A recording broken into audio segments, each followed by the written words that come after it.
Good day, everyone, and welcome to ServiceTitan First Third Quarter 2026 Earnings Conference Call. At this time, all participants are in a listen-only mode. After the speaker's presentation, there will be a question-and-answer session. To participate, you will need to press star 11 on your telephone. You will then hear a message advising your hand is raised. To withdraw your question, simply press star 11 again. Please note that this conference is being recorded. Now it's my pleasure to turn the call over to the Vice President of Investor Relations, Jason Rechel. Please go ahead. Thank you, operator, and welcome everyone to ServiceTitan's Fiscal Third Quarter 2026 Earnings Conference Call. With me are ServiceTitan's co-founder and CEO, Ara Mahdessian, co-founder and president, Vahe Kuzoyan, and CFO, Dave Sherry. During today's call, we will review our fiscal third quarter 2026 results. We'll also discuss our guidance for the fourth fiscal quarter and full fiscal year 2026. Before we get started, we want to draw your attention to the safe harbor statement included in today's press release and emphasize that information discussed on this call, including our guidance, is based on information as of today and contains forward-looking statements that involve risks, uncertainties, and assumptions. All statements other than statements of historical fact could be deemed to be forward-looking. Forward-looking statements reflect our views only as of today, and except as required by law, we undertake no obligation to update or revise these forward-looking statements. Please take a look at our filings with the SEC for a discussion of the factors that could cause our results to differ.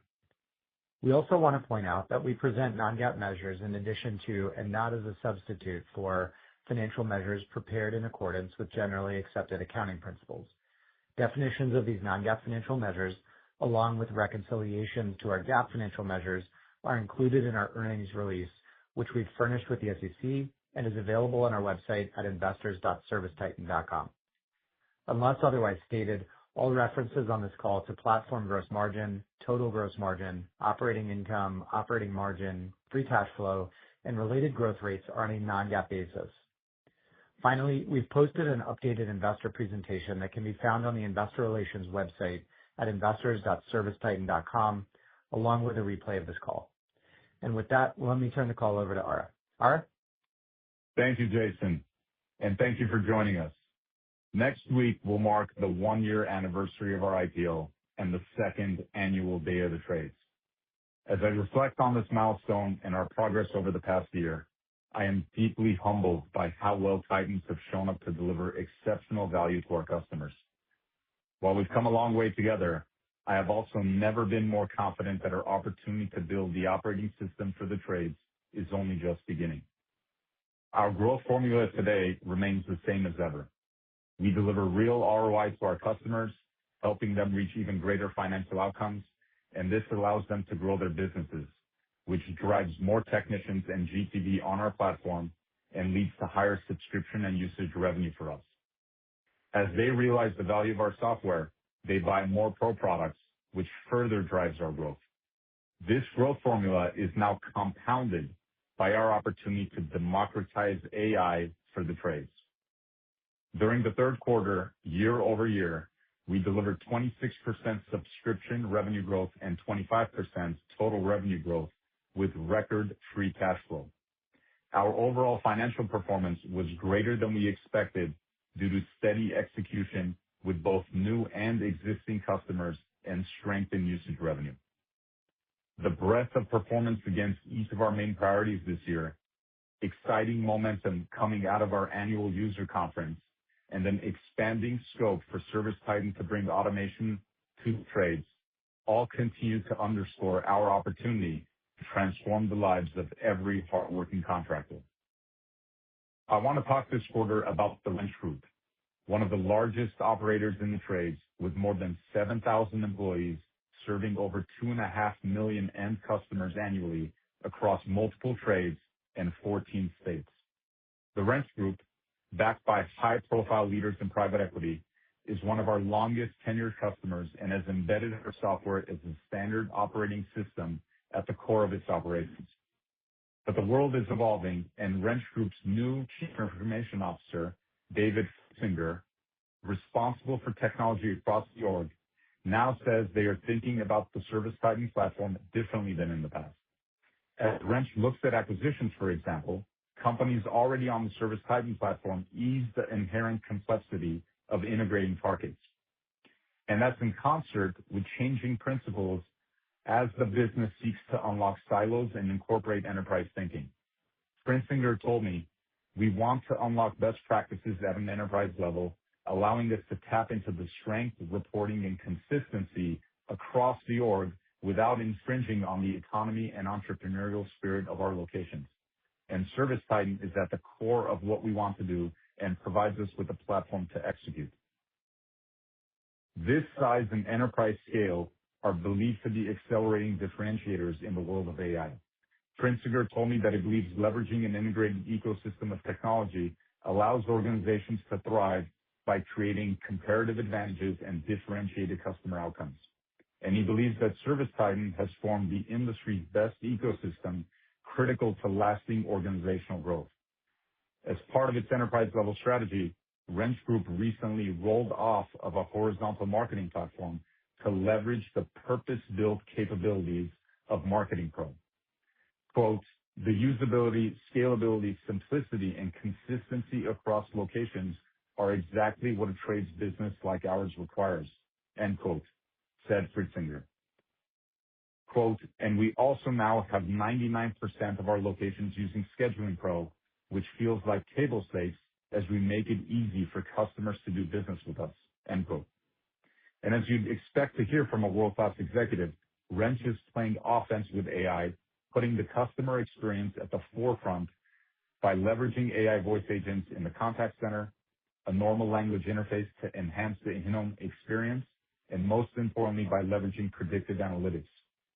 Prinsinger wrapped up by telling me that, quote, solutions like Dispatch Pro are able to run thousands of scenarios with complex variables and considerations to ensure the right person or the right action is taken at the right time, which humans simply cannot do. And this only enhances the customer experience, because if you have great data, great processes, great tools, and the right culture, AI will be an accelerant for your business, end quote. As I shared at Pantheon last month, we're operating at a turning point for the trades. Leveraging the foundation of workflow that happens in ServiceTitan with the compelling benefits of AI, we are now giving our customers the opportunity to rethink how they operate. ServiceTitan has an entrenched and expanding ecosystem, compounding proprietary data set, and industry-specific benchmarking that allow us to deliver differentiated, automated outcomes. Our customers are phenomenal operators with an opportunity to thrive in their industry compared to those that aren't leveraging automation to the fullest extent possible. We hold ourselves accountable to delivering focused execution measured over a series of quarters, years, and decades. I am proud of where we are today, and as always, I believe we're only just beginning. I'll now pass it to Vahe, who will share more details on our progress. Thanks, Ara. Titan's delivered for our customers this quarter, and the excitement coming out of Pantheon has been notable. It has never been a more exciting time for contractors in the trades. Let's start again with enterprise. We had a strong quarter of new large customer wins, and we continue to see successful go-live activity across large commercial and residential customers. A busy quarter of product execution was headlined by a range of new functionality, from centralized feature configurations to Benchmark Plus to adaptive capacity, tailored to the needs of sophisticated operators. We were excited to go live with Galaxy Service Partners, a newly formed alliance of commercial door, gate, and access control companies. Galaxy is led by the team behind Guild Garage, underscoring the standardization of ServiceTitan across the expanding private equity ecosystem in the trades. Our Pro products continue to be our largest driver of subscription revenue growth.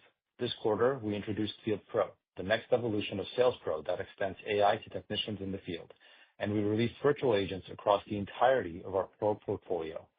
Our Pro product strategy has evolved from delivering powerful, functional business automations to delivering a comprehensive platform for agents to automate work across the trades. At the center of these agentic workflows is Atlas, which forges the raw power of modern large language models directly into the foundational intelligence of ServiceTitan. Atlas is the agentic command center capable of delivering something to trades businesses that only ServiceTitan can deliver: deep comprehension of data and workflow coupled with a system to automatically action outcomes. This agentic workflow and interface is at the center of our new Max program. We believe Max is indicative of the potential evolution of ServiceTitan that will make it increasingly accessible, powerful, and valuable for our customers to automate their businesses at scale. In commercial, our multi-year investments are delivering increasingly strong results, with our focus now on becoming market standard. This quarter, we introduced our commercial CRM and construction management capabilities, which are the final components to fully form ServiceTitan's end-to-end commercial platform. We're focused on empowering commercial contractors to drive revenue growth, increase productivity, optimize cash flow, and deliver improved margins across the entire scope of subcontractor workflow. We had the opportunity to partner this quarter with James River Air Conditioning, one of Virginia's most trusted HVAC, plumbing, and electrical contractors for over 50 years. James River is a hybrid residential and commercial business. I've been personally working to meet their business needs for nearly a decade, but our commercial service agreements, equipment management, and project management capabilities could not meet the James River standards until now. I am personally committed to delivering clear ROI to James River over the next decade. Including with roofing, where we continue to make good progress defining our go-to-market motion, maturing our implementation playbook, and building on our key insurance and estimating features. We announced a partnership with Verisk to allow contractors to load their ServiceTitan data into Verisk's Xactimate claims management system to review, validate, and complete the claims estimating process. We were excited to go live this quarter with Timeproof and Master Roofing, a residential and commercial roofing consolidator, to execute on plans to scale to 50 branches across 30 states within the next year. Timeproof and Master Roofing selected ServiceTitan because they see us as the operating platform that allows for a centralized operating model to grow so quickly, and the only software platform capable of delivering the workflows, integrations, data visibility, and reporting that are required for the roofing industry. The resilient execution by our existing customers and the conversion of new customers in existing and new trades are a testament to both our current strengths and future opportunity. As Ara said up front, we intend to deliver on our mission with focused execution. With that said, I'll turn it over to Dave to run through the financials. Dave? Thanks, Vahe. I'm proud of our execution on each of our main priorities this quarter. Today, I'll run you through Q3 financial results in detail and provide guidance for Q4 and for the full fiscal year 2026. For more detailed financial results, please refer to our press release issued earlier today. Q3 gross transaction volume, or GTV, was $21.7 billion, representing 22% year-over-year growth. Our customers are performing well, again, demonstrating the durability and diversity of the markets we serve, coupled with the ROI that ServiceTitan delivers. Our GTV continues to be distributed across a diverse set of trades and end markets. Within residential, it is primarily driven by break-fix and essential services for existing homes rather than new home construction. Since our GTV is tied directly to end consumer sales, it is generally insulated from supplier inventory cycles. In the quarter, GTV growth was led by commercial, and within residential, we saw relatively consistent growth in both HVAC and other trades as compared to Q3 of the prior year. Now, onto our financials. Q3 total revenue of $249.2 million grew 25% year-over-year. Subscription revenue of $182.8 million grew 26% year-over-year, led by strong growth in pro, commercial, and new trades. Usage revenue grew 24% year-over-year to $56.8 million, outpacing our expectations due to higher than expected fintech utilization. Total platform revenue for Q3, the sum of subscription and usage revenue, grew 25% year-over-year to $239.6 million. Q3 professional services revenue was $9.6 million. Net dollar retention was greater than 110% for the quarter.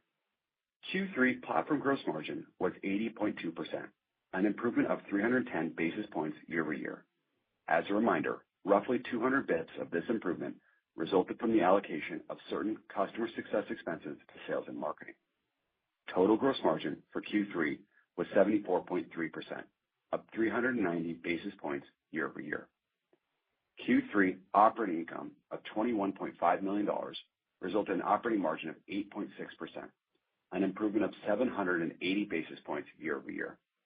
While we continue to pace ahead of our incremental margin goals, we're making steady progress on our R&D priorities and hiring plans. Q3 free cash flow was a record $38 million, up from $11 million for the prior year third quarter. Year-to-date free cash flow was $50 million, up from $5 million in the prior year period. As seen in our cash flow statement, we paid approximately $20 million in cash for the acquisition of Conduit, which closed in October. Conduit has a cross-sell opportunity within our residential HVAC customer base, and we see opportunity in other trades over time. A few quick model notes before formal guidance. As we shared with you last year, Q4 of FY25 was an unusually strong quarter, driven by faster than normal customer expansion and some one-time subscription items. Additionally, Q4 of this year will have one fewer business day as compared to the year-ago period, which is expected to compress Q4 FY26 GTV and usage revenue growth by approximately 150 basis points. We will then see the benefit of one additional business day in Q1 of FY27. Now, shifting to formal guidance. For the fourth quarter, we expect total revenue in the range of $244 to $246 million. We expect to generate operating income in the range of $16 to $17 million. For the full year of fiscal 2026, we expect total revenue in the range of $951 to $953 million. We expect to generate operating income in the range of $83 to $84 million. We deliver sustainably high ROI to our customers who operate in resilient trades that keep our economy running. Our goal remains to durably compound growth over many years while increasing margins at the same time. We see healthy performance this quarter as further evidence that our strategy to become the operating system for the trades is working. With that, I will turn the call back to the operator for Q&A. Operator? Actually, I'd love to invite Kash Rangan from Goldman Sachs to ask our first question. Today is Kash's final ServiceTitan conference call prior to his January retirement after a very esteemed career. Kash, you've been an incredible partner over the years. We admire your brilliant mind. We admire the content of your character, and we are deeply grateful for everything you've done in partnership with us. And all of us at ServiceTitan are wishing you all the best, Kash. Thank you so much. One moment for Hey, Kash. Jason. Your line is open right now. Go ahead. Oh, excellent. Can you hear me okay? Thank you. So it's very lovely of you, Ara, Vahe, Dave, Jason, team. You guys always be special. I really don't have a question, but I have an observation. Maybe I can parlay that into a question. So you've come a long way. You've been the titans of the trade, or let's call it the mavericks that defied conventional wisdom, that you could actually create $1 billion run rate business, although not in the Q3. But I'm sure if you look at the month of November, you probably hit $1 billion revenue run rate. So coming us as far as you have, and when you look at the road ahead, as you start to imprint the go-to-market motion in years 26 and beyond, Ara and team, what are you going to be doing differently as you iterate and try to get to that scale of being truly a multi-billion-dollar revenue company in the years ahead? What are the latest observations going into calendar 26 as to how you gear maybe the go-to-market maybe a little bit differently to achieve the ambitious goals that are ahead of you? And my very, very best to you guys. Thank you, Kash. Our goal has always been to build the operating system for the trades, and one that impacts as many contractors as possible, and for each one to the greatest extent as possible. And we believe that the combination of those two things translates into the direct revenue opportunity for us. And the biggest opportunity that we see relates to AI in the trades. It's a very exciting and critical opportunity for us. It is why it is our number one priority and why Vahe and I are directly leading the effort to make sure that we and our customers win.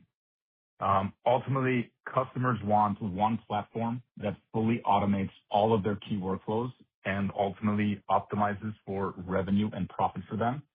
And this is the essence of the Max program that we announced at Pantheon with a pilot with 50 customers, with hundreds more in the backlog.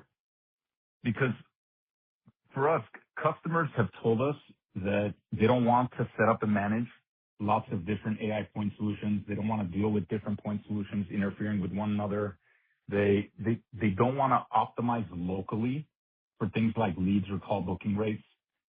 These are all imperfect proxies for what they really care about, which is revenue and profit. And in a world where trades businesses have finite capacity, they want to optimize for generating the leads that are most likely to result in the highest revenue, or optimize for like booking the calls that represent the highest revenue potential. And so the future of work in the trades is, for us, it's not a set of AI point solutions. It's about connecting calls to appointments, to sales, to inventory, to payroll, and in a way that maximizes revenue and profit. And this is the foundation of the Max program and the next evolution of ServiceTitan. And we have distinct both product and go-to-market advantages to be the winning solution. We have the largest proprietary data set. We're the system of action. We're the primary UI where customers manage their entire business. We have the distribution and so on. But it will require intense execution. And so that is why Vahe and I and our teams are working like dogs, and we're maniacally focused on this to guarantee success for our customers and ultimately for us. Absolutely fantastic, and I'm going to be watching from the sidelines this evolution of this vision ahead. Congratulations. Thank you so much. Thank you so much. Cash. Our next question comes from Josh Baer with Morgan Stanley. Please proceed. Great. Thank you for the question. Actually, just wanted to follow up on the Max program, wondering how the pilot is progressing early on, and wondering what's the current time to deploy and implement Max, and anything that you can do to either speed that up, and just wondering when we could expect the program to open up more broadly to that backlog of customers and your overall customer base. Sure. So we're still early days on the Max program, and we are intentionally slow rolling it to make sure we get it right. Our focus is primarily on making sure that every participant in the Max program is wildly successful. And so the progress is strong. We're pretty happy with the results so far, but we are still in the phase of validating everything within the initial cohort, and we'll be opening it up hopefully soon. Okay, got it. And if I could just follow up, wondering if you could shed some light on what you're seeing from private equity, where we are as far as contribution to current customer wins, growth contribution from private equity kind of as a channel, and if you'd expect that to change looking ahead. Sure. Josh, I'll take this one. As we shared at Pantheon, our private equity customers are our best utilizers of the product. They adopt pro products to a greater degree, and they grow on average 500 bps faster than non-sponsored backed customers. So they remain an important growth vector for us, and we don't have any reason to believe that that's slowing down. Okay, awesome. Thanks. Thank you. Our next question comes from DJ Hynes with Canaccord. Please proceed. Hey, guys. I need a few more decades to make as much money as Cash or to have the impact that he did, so I'm going to keep working. Ara, when you look across the customer base, where would you say the average ratio of technicians to back office staff is today, and where do you think it could go over time? And maybe as part of that, it'd be great to get your thoughts on what that efficiency unlock might mean for ServiceTitan. Great question. It will vary across trades. It will also vary across size. So you will have contractors that will have 2 technicians to 1 back office. You'll have really efficient ones that get above 2 technicians per back office, but then you also have trades businesses that have something closer to 1-to-1. But I think it's incredible to see the alignment in vision with our customer base, where they believe in this vision that you have the ownership, and then you have the technicians in the field doing the work, and you try and bring as much efficiency and automation to everything in between, because they see that as you automate, you not only increase profitability, but you actually increase revenue because a lot of these AI automations help increase close rates, average tickets, lead generation, and the like. And having higher profit margins helps you be able to spend more on customer acquisition and grow the business. Yeah, makes sense. And then Dave, one for you on the guidance. So at this time last year, you guided Q4 to be sequentially flat to modestly up. This year, you're actually guiding Q4 to be down a bit sequentially. You talked about some of the dynamics with the one fewer day, and obviously, the Q4 guidance was above consensus. I know you're trying to keep targets conservative. But is there anything you're seeing in the business that would lead you to be a bit more cautious this year versus last year? Hey, DJ. First, our strong Q3 put us in the fortunate position here to raise our forecast the rest of the year. As you noted, typically GTV and usage will sequentially moderate from Q3 heading into Q4. I don't think we expect this year to be any different. And as always, our assumptions continue to be driven by a prudent GTV forecast. So nothing out of the ordinary here, DJ. Yeah. Okay. That's what I wanted to hear. Thank you. Thank you. One moment for our next question.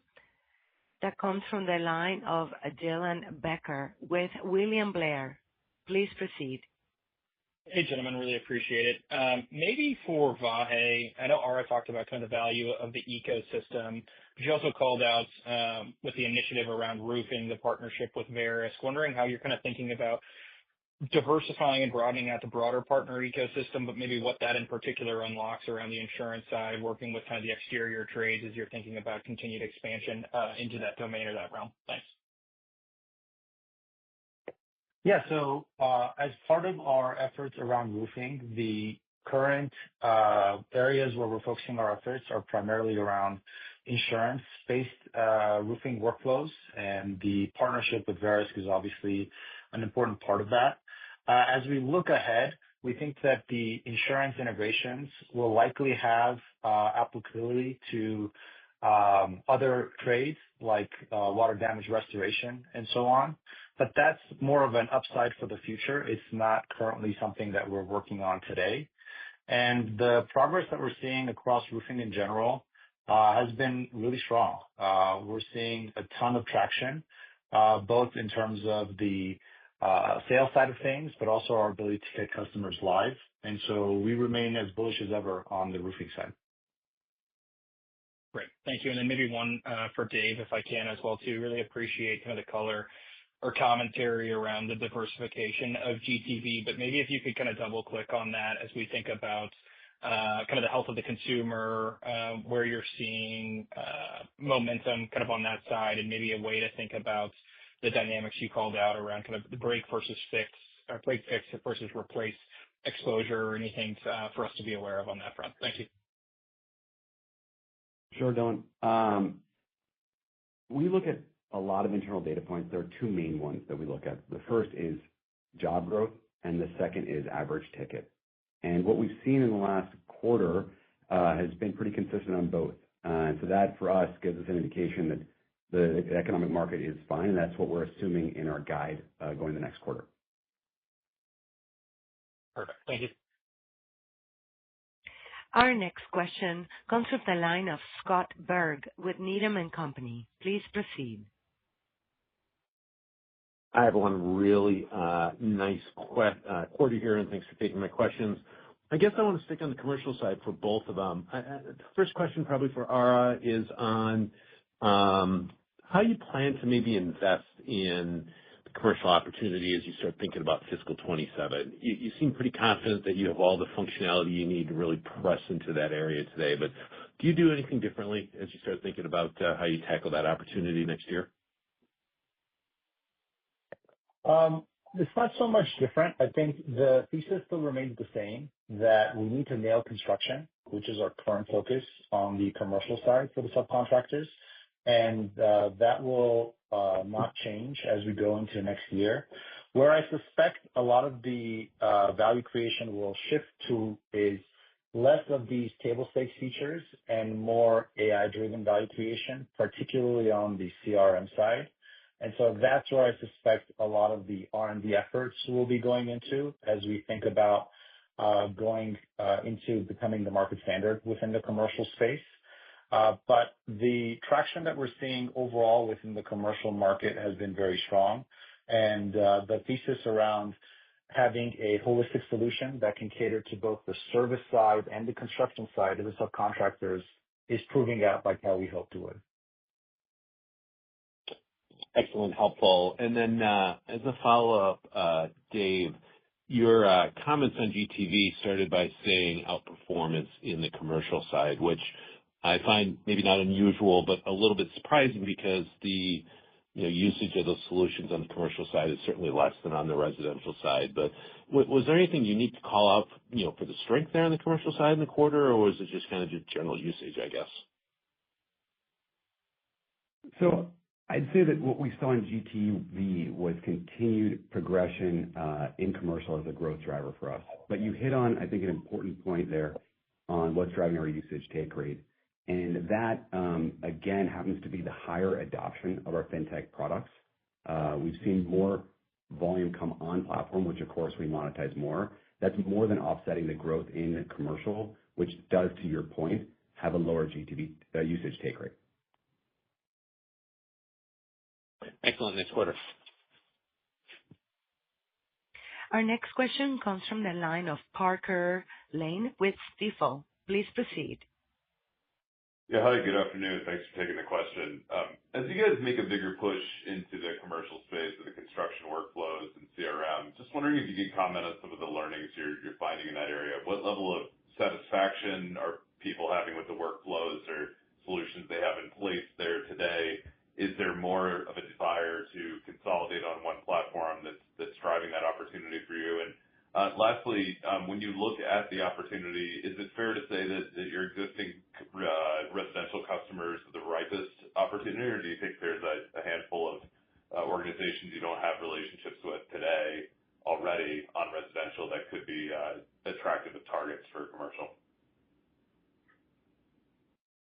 Sure. So on the commercial side, some of the early observations that we're seeing is that there's a similar force around consolidation within the space, and the degree to which private equity is increasing its presence there is playing out in a very similar way. What we're seeing as being a primary difference is that the consolidators on the commercial and construction side are generally less, we'll call it mature, in terms of the centralization of certain functions and standardization across their acquisitions. And so they tend to be operated more as independent shops versus operating as a single company, which has been kind of more of the style of consolidation that we've seen on the residential side. Our assumption is that that's not because there's a lack of desire to do those things. It's just that a lack of capabilities from a systems perspective has been the primary driver there, not necessarily desire. And so we're really leaning in on capabilities that allow commercial and construction contractors to have the benefit of synergies in a way that's more similar to the residential side. And we think that's going to be a tailwind for us as we progress into this market. When we look at on the residential side, if you look at our recent partnership with Roto-Rooter, which was something we announced recently, a big part of what allowed us to win in that scenario was the fact that we had both the residential and commercial sides of the story that we can solve for them. And so we expect that there's going to be other large players similar to this, where having both sides of the house be something that we can handle is something that's going to be compelling. The James River example that we mentioned earlier today is another great example of that. Appreciate the feedback. And Dave, one quick one for you. You talked about the diversification of different trades in GTV. As you get into some of these newer trades that are maybe less weather dependent, is there any potential to see more of a smoothing of usage-based revenue quarter over quarter in the future? Yeah, great question. I think for now we haven't seen a real shift in seasonality, but to your point, not all trades have the same profile seasonality, and as those expand, we may see a shift. I wouldn't say we've seen it yet, but it is a good observation that not all trades have the same seasonal trends than the ones we are large in today. Thank you. Thank you. Our next question is from Terry Tillman with Truist Securities. Please proceed. Yeah. Hi, Ara, Vahe, and Jason. Congrats on the quarter. And I don't know if it's fortunate or unfortunately, but I'll be doing lots of these earnings calls over the years still. The first question is, I always like the testimonials from new customers or expanding customers, and I heard ecosystem multiple times and like unrivaled ecosystem. So whether it's the PE consolidators or your fintech partners or the OEMs, are you seeing some sort of kind of multiplier effect or benefits from just the ecosystem helping influence new business for you all or just expand faster in trades? And then I had a follow-up for Dave. Yes, indeed. And welcome aboard. Looking forward to the partnership in the road ahead. We certainly do see the evangelism, not just from the customer base, but also through the ecosystem and the partners. As you know, we are now very meaningful partners to manufacturers, distributors, other key vendors that serve contracting businesses. And in many cases, their solution also works better if a contractor has our solution. And so the value props benefit us, the contractor, and the third party. And so we do get a lot of referrals and references as a result of that, which helps with our go-to-market motion.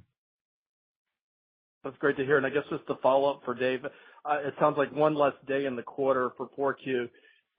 It's not typically your strongest free cash flow quarter by any means, but it's also not your lowest. Anything to think about seasonality-wise for free cash flow in 4Q? Thank you. Hey, Terry, nothing big here. I'd say that typically over the year, our free cash flow and operating income are about the same. The big seasonal quarter on free cash flow ends up being Q1 where we pay out bonuses. There's nothing in particular around Q4 that's unique. I would just assume as you think about your models, full year free cash flow and full year operating income tend to converge pretty closely. All right, thanks. Thank you. Our next question is from the line of Andrew Sherman with TD Cowen. Please proceed. Oh, great. Thanks. Congrats, guys.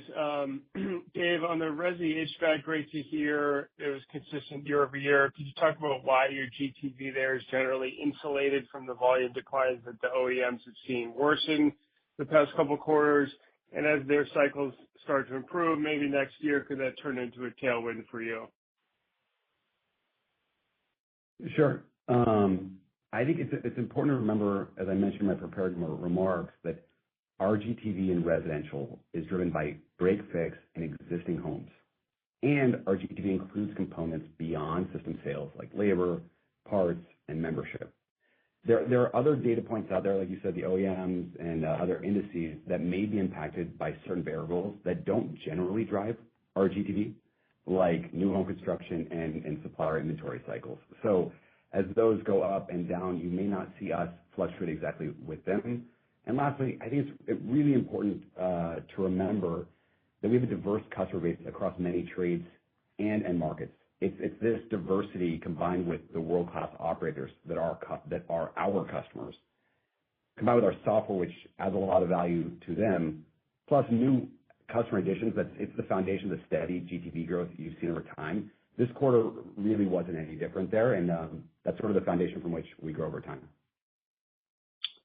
That's great. Thanks. And then on the pro products across your whole customer base, maybe if you could just rank order the one seeing the highest demand.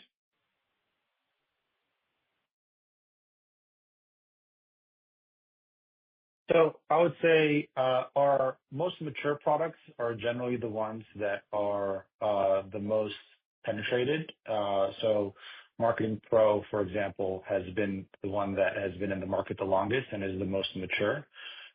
In terms of demand, what we're seeing is, as Ara mentioned, AI is a huge focus area for our customers.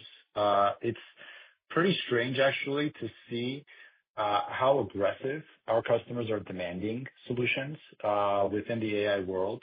And so everything that touches, whether it's virtual agents that are answering the calls or it's AI on the demand generation side or on the automations around dispatch and back office, that's probably the area that's got the hottest demand right now. Perfect. Thanks, guys. Thank you. Our next question comes from Joseph Vruwink with Baird. Please proceed. Great. Thanks for taking my questions. If I look at the subscription growth rate and how that's been running faster than GTV growth, I know it's not going to be perfect, but I do think about it as maybe highlighting the contribution of the pro products to subscription. Do you think that spread could maybe start to pick up in FY27, just given some of the things that came up at Pantheon? There's a lot of new sales approaches to pro, not just the Max program, but also the new product bundles, or as you just mentioned, the willingness of customers to bring multiple products together, if that can actually be automated and enhanced with an agent framework.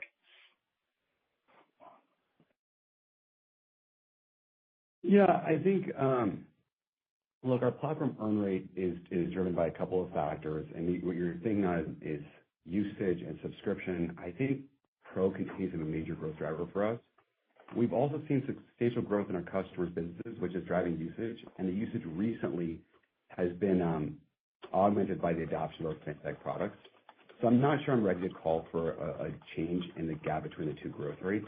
When we talk about next year, we'll be really providing our perspective on FY27 in March. So I guess it's probably too early for me to call a view on the change in the growth rates relative to one another. Okay, that's great. And then I know this Resi HVAC topic has been asked quite a bit, but just a different, I guess, question from me. Dave, you mentioned that you look internally at a lot of indicators, and you highlighted the ones that matter most. I mean, in your collective experience, which dates back a while now, and that covers several of these kind of HVAC destocking cycles, has there been times when you could have proactively flagged that maybe there was an issue with the consumer and you were braced for maybe compression in average ticket sizes? It sounds like those aren't even popping up, but I wonder if maybe you've had a track record historically to call that out proactively. I think during the COVID times, we saw average ticket grow quite quickly, and we realized that was an influence of the consumer. And so I think that's the time when we saw those two data points really diverge. The average ticket grew a lot shortly after COVID, as the replacement cycle went kind of on steroids for a period of time. Okay, thank you. Thank you. Our next question comes from the line of Daniel Jester with BMO Capital Markets. Please proceed. Yeah, good afternoon, everybody. Thank you for taking my question. Maybe just one for me. I wanted to go back to the prepared remarks and the comment about the marketing takeaway from a horizontal application, and maybe just kind of expand about sort of how and why you are such a better solution than a horizontal application in that use case. And as you think more generally, as your customers automate the back office, there's lots of other sort of potential horizontal applications to go after. So as you think about prioritization of your R&D workflow, like how interesting of an opportunity is that versus some of the other things that you're working on? Thank you so much. Great question. A lot of great solutions out there, but where I think Marketing Pro delivers very unique value props above anything else is it is very hard to manage all of your leads and CRM data in one platform and then export it into another platform and set up automated marketing campaigns and audiences and segments, and then try and synchronize when leads fall in and out of those audience, and constantly have to do that almost daily to make sure the right audience is targeted. That's why Marketing Pro is designed to be specifically like for the trades. And we have built automated campaigns into Marketing Pro so that it can detect when is the best time to launch certain types of campaigns and automatically do that on behalf of the contractor so that it doesn't necessarily have to be done manually. Great. Thank you. Thank you so much.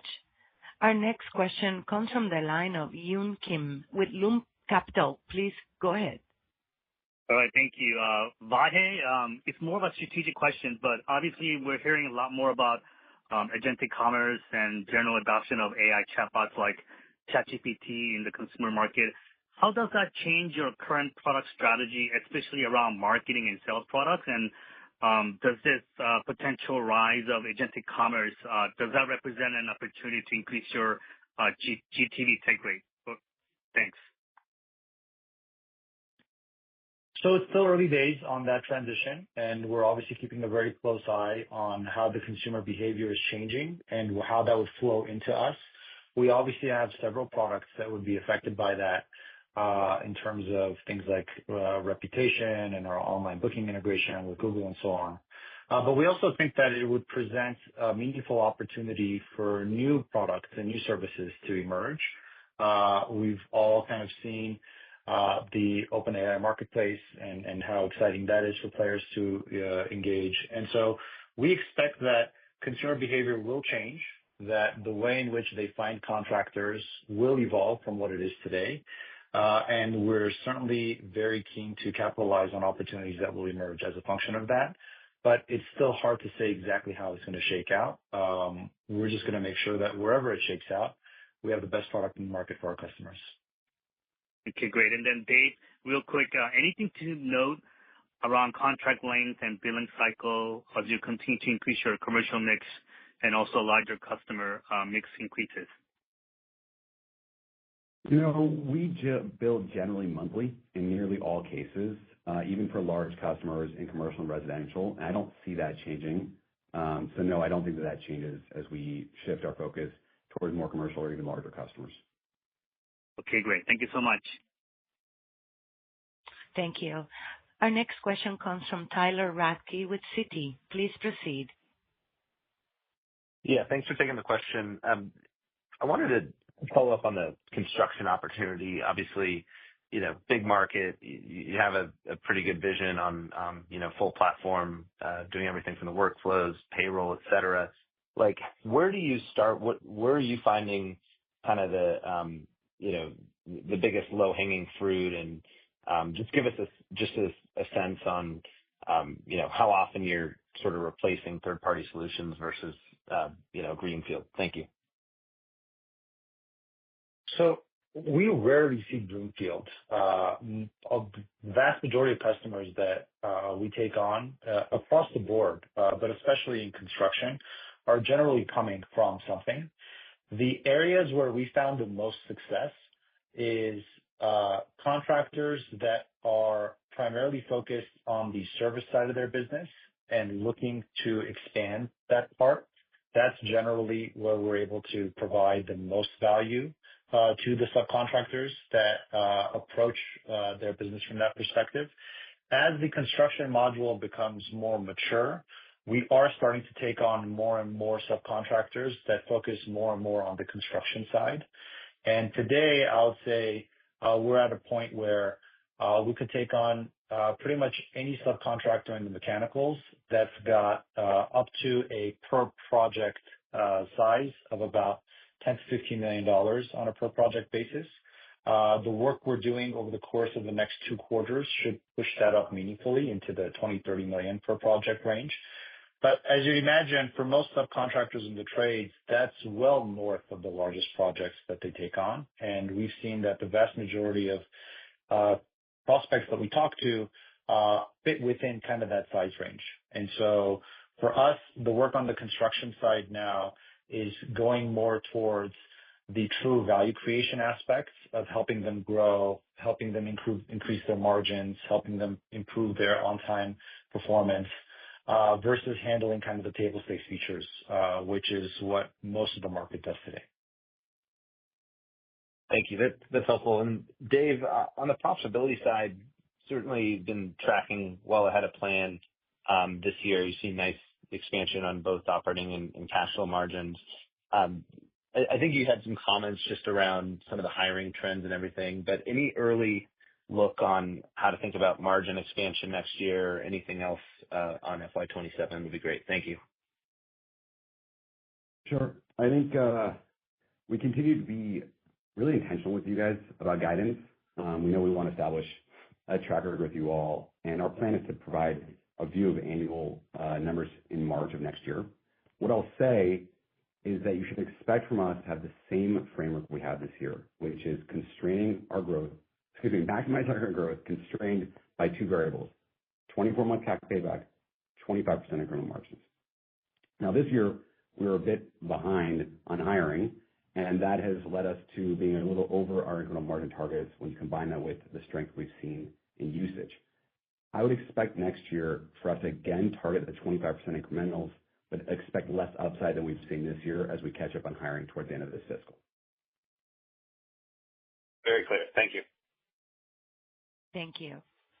Our next question is from the line of Jason Celino with KeyBanc Capital Markets. Please proceed. Hey, great. Thanks for fitting me in. I wanted to ask about usage. We've seen 2 quarters in a row of acceleration, and I think, Dave, you mentioned it's been partly driven by better fintech, utilization. Can you just explain that a little bit? Sure. We have financing and payment products for our customers. They're not adopted by 100% of our customers. And what we've seen in the last couple of quarters is that we have increasing adoption of those solutions as our customers realize the benefits of the fully integrated solution. Our team has internally gone and spoken to customers that are not integrated and gotten them to use the solution, and that's driven up the usage take rate overall. Okay, excellent. And then on the subscription side, any updates on kind of the momentum you're seeing with Pro product attach, especially after launching Field Pro at Pantheon? Thanks.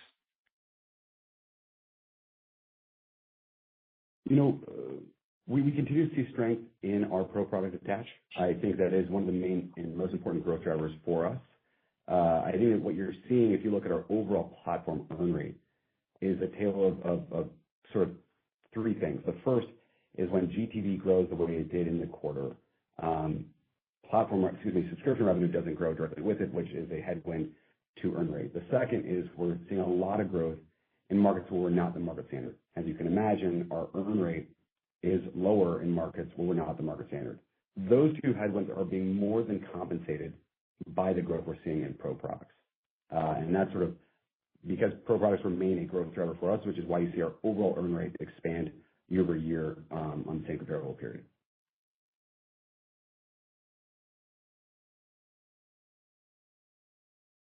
Thank you so much. One moment for our next question that comes from the line of Hannah Rudolph with Piper Sandler. Please proceed. Hi, guys. Thanks for taking my question. Great to hear about the early progress on the Max program you've seen and the strong Pro product adoption this quarter. Given where you sit now, do you feel like pricing and packaging of Pro products is in a good place, or do you feel like you still have a lot of room to optimize the pricing and packaging of Pro? Yeah. I think we've talked pretty openly that we've not optimized our pricing. I think Max is the beginning of the future. We think we have a better solution there. It's still in the pilot phase, and we're still trying to figure it out. We're focused primarily today on making sure that our customers, as Vi said, are wildly successful. And as part of that, we will evolve and ensure the packaging and pricing works perfectly. For now, it's in a pilot, and we're excited about what it means for us going forward. Makes sense. And then with the end-to-end platform for commercial now fully available with commercial CRM and construction management, how are you thinking about timeline to get to market standard and what it's going to take to do that? Yeah, great question. It's hard to say exactly. I would say that for becoming market standard, there's both a product component and having the ability to perform certain capabilities. And then there's a market aspect in terms of branding, recognition, and just the overall, let's say, credibility that we have. And I would say we're pretty close from a product perspective. There's a few more things that maybe over the next couple of quarters will need to come online to really firmly make that case. But I would say we have work to do on the branding side and making sure that from a reputational standpoint, it's as strong in commercial as it is on residential. And so I would expect that it'll be at least another year before we've got the market side of the equation kicking in the same way that we do on the residential side. Great. Thank you so much. Thank you so much. And our last question comes from the line of Michael Turrin with Wells Fargo Securities. Please proceed. Hey, great. Thanks. Appreciate you fitting me on, and I'll ask a question that maybe helps summarize just some of the questions throughout. So you can probably tell we've all been fielding macro questions around just some of the end market commentary. It doesn't seem like there's great signal there given the results you just put up. So maybe just across the team from your perspective, what are the signals investors should be watching, whether it's customer segments you're expanding into, some of the product add-ons or some of the financial metrics that could maybe provide better signal, just give you a chance to focus some of the conversation around where investors should be looking as they learn more of the ServiceTitan story from here. Thanks very much. Hey, Michael, I'll take this one. Excited to see you next week. I think for us, a couple of things are worth noting here. First, as you know, we're trying to run this as a marathon, not a sprint. We're really excited for the opportunity to durably compound here. And the way we do that is a pretty simple growth formula. We ensure we deliver enormous value to our customers, and as they grow, we grow. The way we look at that is two things. One is expansion in GTV, which I've talked a fair bit about today, is a result of a diverse set of trades, particularly led right now by commercial. And the second is our ability to earn a portion of that GTV as revenue for us. And that is principally right now driven by the pro products, which you've heard us talk a lot about. And so I think watching our evolution in GTV and earn rate against it is probably the best way to watch our performance here. Thanks very much. Thank you. And this will conclude the Q&A session for today. I will pass the call back to Ara Mahdessian for his final remarks. I just want to thank everyone for joining us today. We know you have the opportunity to spend time with great companies, and so we greatly appreciate you choosing to spend your time with us. And we cannot wait to celebrate the second annual Day of the Trades on December 12th with many of you in New York. Thank you, and wishing you all the best. And with that, we conclude our conference. Thank you for participating. You may now disconnect.